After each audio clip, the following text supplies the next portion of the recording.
It is the 16th century. You and your people as Romani travellers are moving through a dark wood. Light is fading, evening is falling, and you're looking for your usual place to camp.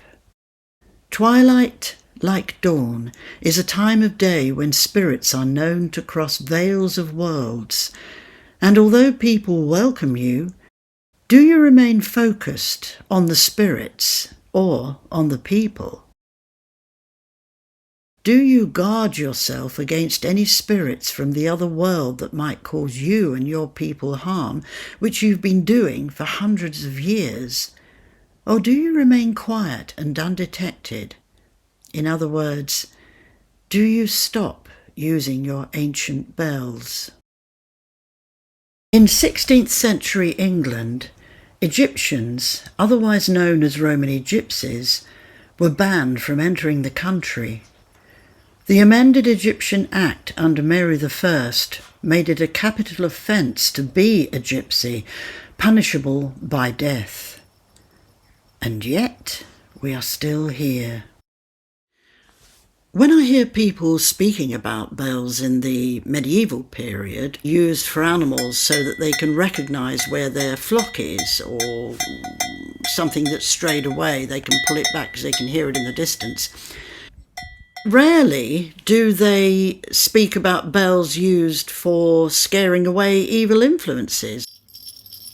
Bells have been used for protection against evil influences, possibly since the Bronze Age, when it's said the first crotal bells were discovered in pre-Columbian cultures and in prehistoric Ireland. So humans have been wanting to scare away unsavoury influences for rather a long time, in fact, for thousands of years. Anything that makes a sound like that, anything that's clanging, clashing, or making a bit of a racket, even tin cans, which some tribal people have been known to use, or bottle tops, or anything that scares something away would be tied to those you love, animals or children, or perhaps your wife or your husband, who knows, so that they could be protected. An old custom ties them to the back of a wedding car. You may have seen this, although I don't know if that custom still prevails. Mostly, I think they've been used for scaring away bad influences, but there are some tribes who've used them for warning good spirits that they are coming, so that the good spirits wouldn't be alarmed. And that's a different take on it, isn't it? And what a wonderful way to recycle. A tribe in Ethiopia will use bottle caps, old watch straps, and any kind of plastic, metal, or waste material to ward off the bad spirits. We do need to consider that parts of folklore are hidden from us or forgotten even. Have we forgotten them? It seems like that somehow in our modern society.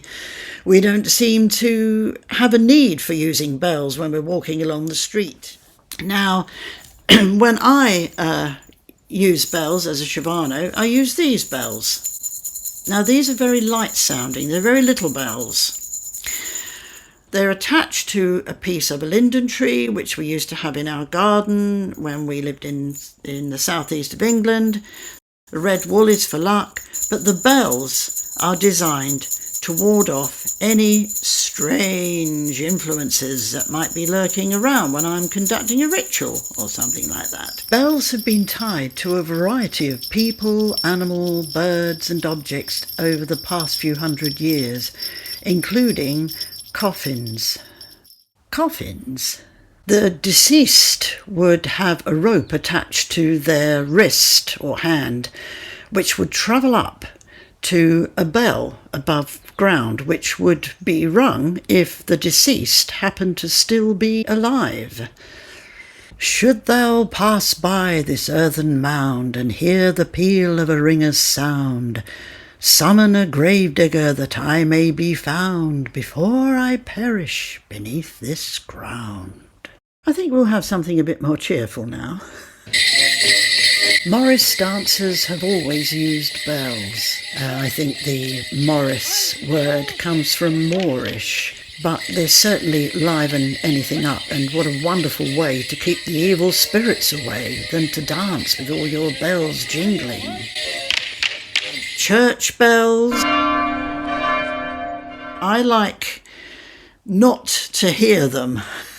A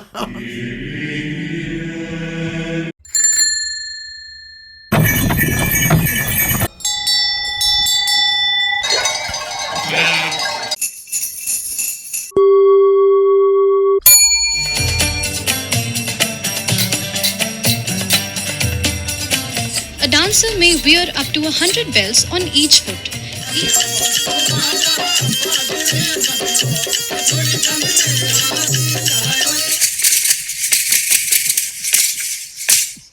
What we need to consider is that bells were used all over the world, no less by Romani people. But because of the nature of the laws that existed in the 16th century particularly, it begs the question, do we use bells to continue to scare away bad influences, or are we using bells to attract people to the fact that we're here? Moreover, are we sacrificing a most valuable piece of folklore? Or are we being just silly or even ignorant for maintaining a belief in bells, even thinking about bells? I believe we have some interesting questions to ask. Most people, in Britain anyway, most people were fond of the Romani people because they were entertaining. They entertained with their music, with their theatre, with their fortune telling. They might mend things for you. Some tribes did that. But we must remember that although these laws were passed in the 16th century forbidding Romanis to exist, basically, but what we've got to remember is that most people welcomed them. People who were accustomed to Romanis coming and settling in a certain season, they would look forward to them being there. Although there were stories, be careful of the gypsies, they'll put a spell on you. I believe it was a mix of people. Some people who were quite religious maybe wouldn't have liked the gypsies because they were fond of preserving their old folklore, which included bells.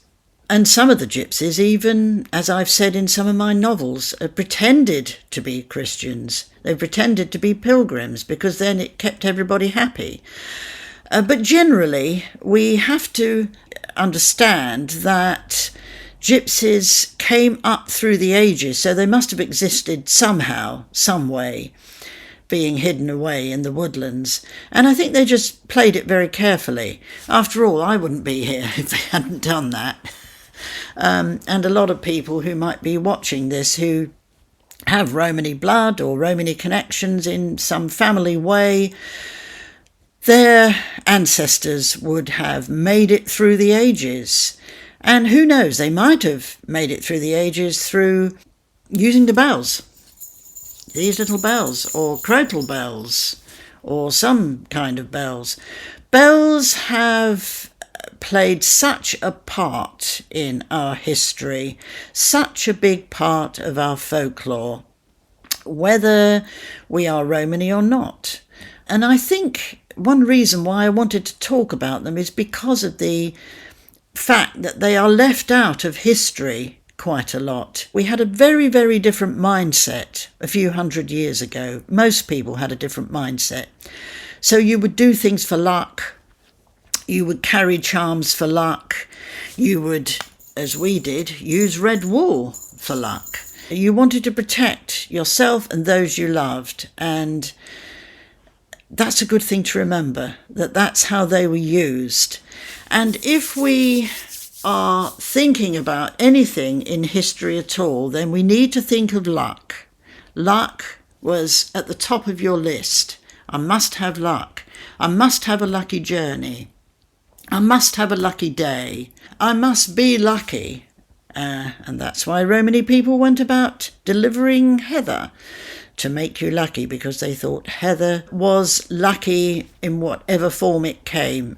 So anyway, in a nutshell, bells were used for keeping everybody safe. They were used for attracting good spirits, not bad spirits.